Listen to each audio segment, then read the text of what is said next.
Hello students, I am Dr. Shuli Sengupta from the English department. I welcome you to my channel. Today we are going to discuss on Communicative English Module 2. Let us discuss the table of contents first. Here we have the introduction on note taking, communication using symbols, communication using diagrams and charts, using mind mapping to establish relationship among information, mind mapping symbols, abbreviations, diagrams and charts to represent important information from written text in a note form, and conclusion. Now, what is note taking? Note taking is the practice of recording information captured from another source. By taking notes, the writer records the essence of the information, freeing their mind from having to recall everything. Notes are commonly drawn from a transient source such as an oral discussion at a meeting or a lecture, in which case the notes may be the only record of the event. Now let us discuss the two types of note taking, that is linear note taking and non-linear note taking. Linear note taking involves the outlining method and the sentence method. The outlining method is the one most common method that has been used. Notes and thoughts are organized in a structured, logical manner, reducing the time needed to edit and review, allowing a lot of information to be digested in a short period of time. Outlining is less effective for classes that involve many formulas and graphs like mathematics or chemistry. In these situations, a system such as Cornell Notes may be superior. Outlines generally proceed down a page using headlines and bullets. A common system consists of headlines using Roman numerals, letters of the alphabet, and Arabic numerals at different levels. Now the sentence method is simply writing down each topic as a short, simple sentence. This method works well for fast-paced lesson where a lot of information is being covered. The note taker records every new thought, fact or topic on a separate line. All information is recorded but is not organized into major and minor topics. Notes can be numbered or set off with bullets showing where a new thought begins. Now we'll be discussing the non-linear note-taking methods. Under non-linear, we have charting, mapping, Cornell Notes, SQ3R. Charting, this method of note-taking is useful for subject matter that can be broken into categories such as similarities, differences, date, event, impact, etc. Charting works best if students are able to identify categories and draw a table prior to the lecture. This method is also useful as an editing tool. Students may review and rewrite notes using the charting method. The method may work well for students who like to organize information really neatly and who learn by recognizing patterns. Mapping uses spatial organization and diagrams to assemble information ideas that are written in a tree structure with lines connecting them together. Mind maps are commonly drawn from a central point, purpose or goal in the center of the page and then branch outward to identify all the ideas connected to that goal. Colors, small graphs and symbols are often used to visualize the information more easily. This note-taking method is most common among visual learners and is a core practice of many accelerated learning techniques. It is also used for planning and writing essays. Cornell Notes method of note-taking was developed by Walter Pike of Cornell University and promoted in his best-selling 1974 book, How to Study in College.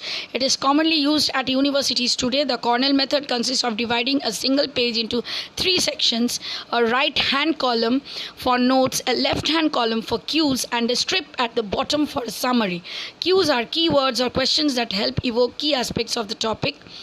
SQ3R is a method of taking notes from written material, though it might be better classified as a method of reading and gaining information.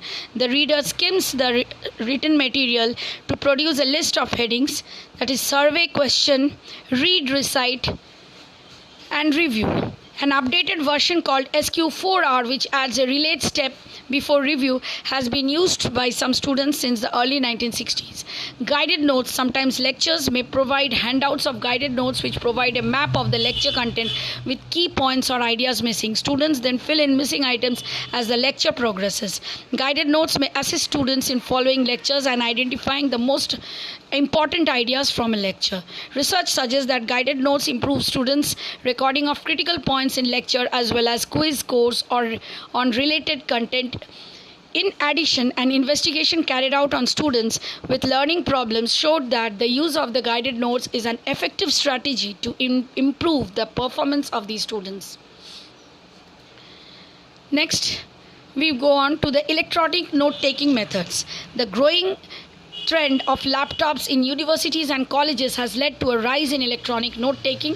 Many students write their notes in word processors or prepare digital handwritten notes using a graphics tablet or computer and styli or digital pens with the aid of note-taking software.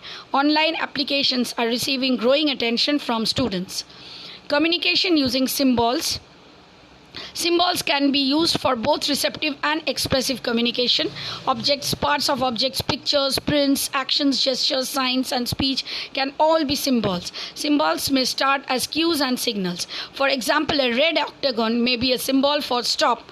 On a map, a blue line might represent a river.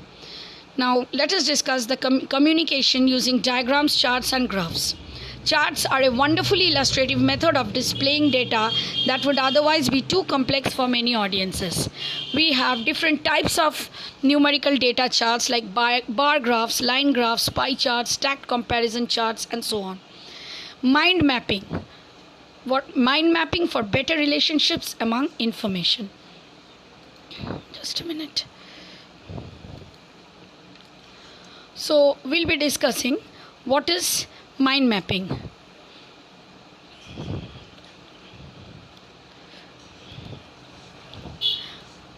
A mind map is a graphical way to represent ideas and concepts. It is a visual thinking tool that helps structuring information, helping you to better analyze, comprehend, synthesize, recall, and generate new ideas.